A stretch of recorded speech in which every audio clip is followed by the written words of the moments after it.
Hi, I'm Sifu Nick. And I'm Sifu Saul. We're here at our studio in Phoenix, Arizona. And today I want to talk a little bit about proper ranging for Wing Chun fighting. There are a lot of different ways to kind of address the topic of ranging. This is going to be maybe one of the most simple ways that we can attack that.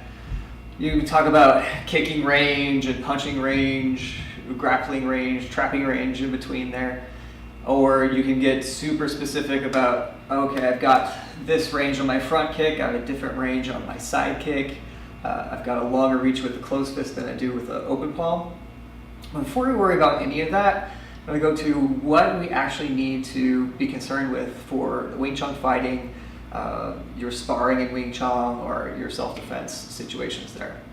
So what that's going to be is I want to be in one of two ranges with distances and conditions.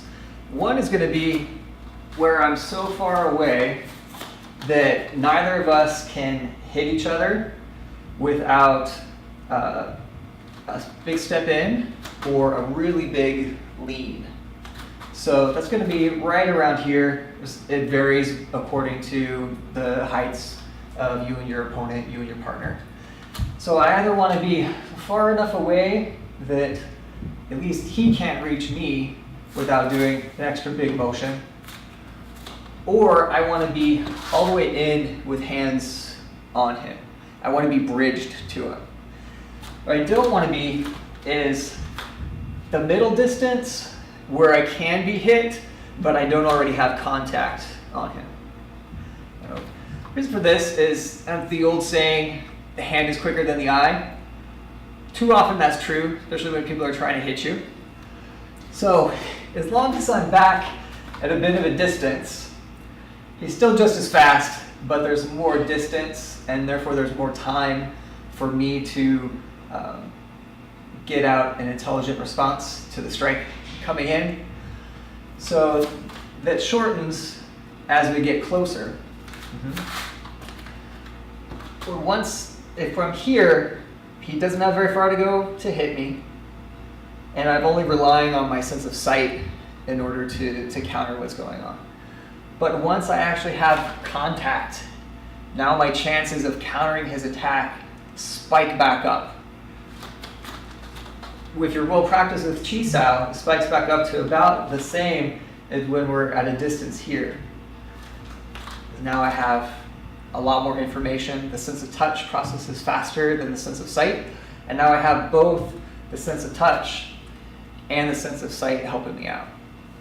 Whether I'm bridged and controlling from his arms, or we're hand fighting and all of this, or my bridges are, these are also bridges.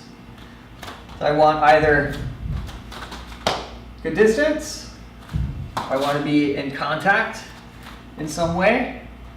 I just don't want to be in the in-between. The in-between is the no-go zone, the no man's land. I don't want to hang out here at all.